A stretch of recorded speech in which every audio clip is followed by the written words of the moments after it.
Our top story this half hour, a trial here in New York is bringing a great deal of attention to a deeply insular religious sect, a fundamentalist group of Hasidic Jews. CBS This Morning senior correspondent John Miller has been following the trial. He's here with a revealing look at the Satmar sect. John, good morning.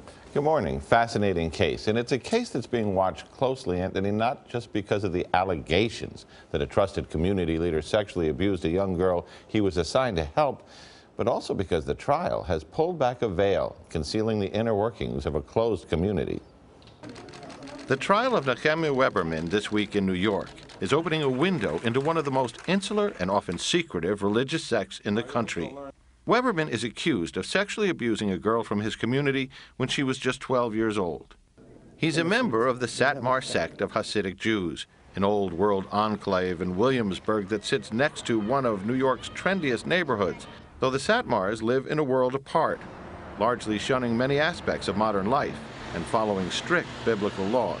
For an investigator, what are the challenges investigating crimes within the Hasidic community? They're extremely hard, John. They have their own code of ethics.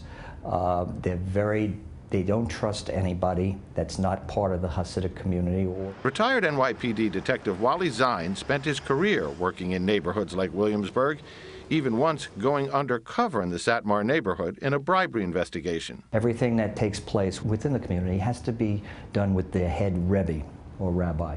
There's a sit down with the particular people involved in that particular crime. Sometimes they're bought with money. Sometimes they're told that, we will handle it. Sometimes they're told that just let it be. Weberman's accuser is now 18. She says because of her teenage interest in music videos and clothes, her family was threatened with expulsion. She was ordered to attend counseling sessions with Weberman, who is unlicensed. The sessions cost her family $12,000. Weberman is charged with sexually abusing her for 3 years. She eventually reported the crime to a social worker who alerted police. Earlier this year, 4 members of the Hasidic community were arrested for allegedly offering her family $500,000 to keep quiet about Weberman. I mean, here's a person, he should have been locked up for practicing medicine without a license. He's allowed to do it. This is done by the community. They're accepting his say, no matter what it might be. I would say it's a cult, yes. Author Deborah Feldman grew up inside the Satmar sect. Because it's a very difficult life. There are a lot of rules, there are a lot of people watching you. There's only one right way to live in that community, and if you can't make it work, you're really stuck. You have no other option. This year, Feldman released a memoir, Unorthodox, The Scandalous Rejection of My Hasidic Roots. Feldman today lives far from Williamsburg, but reading about the Weberman case in the newspapers brought back some not-so-fond memories. But when I saw that article, I remembered being taken to see Weberman when I was about 11 or 12 years old. I never had a problem sticking up for myself. And I just sat there and got this really bad gut feeling, like a voice in my head saying, don't talk. Rabbi Nochem Rosenberg has been trying to help members struggling with the Satmar community. I teach them there's one magic number, and it's stronger than the magic number in the lottery, and that is 911. Some members of the Satmar sect have come to Weberman's defense. Some are even calling his accuser a heretic. I'm definitely not surprised that the community has taken Weberman's side. But what's shocking to me is that this case has gone to trial in the first place.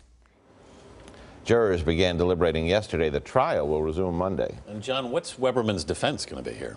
Well, Weberman took the unusual step of taking the stand in his own trial, and he testified. And what came out in that testimony and other testimony is pretty much the alternative theory in this case, which is, as he was counseling her, he learned that she, when she was 15, was dating an 18-year-old boy. He reported that to her father. That caused the relationship to break up, and that she vowed to get back at him for ruining that relationship. So they have kind of framed in the defense a motive for her to allegedly make this story up. What made the victim come forward?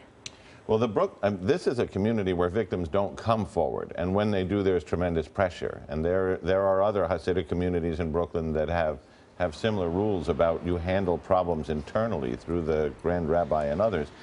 The Brooklyn District Attorney, to address this, started a special program where victims could come forward. They would be guaranteed anonymity.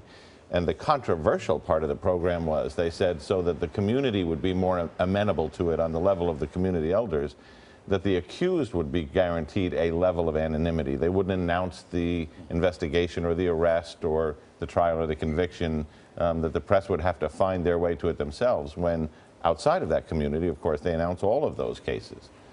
So that generated a lot of discussion about whether the suspect should be granted anonymity on some level too. John Miller, thanks for being with us, John. Thanks.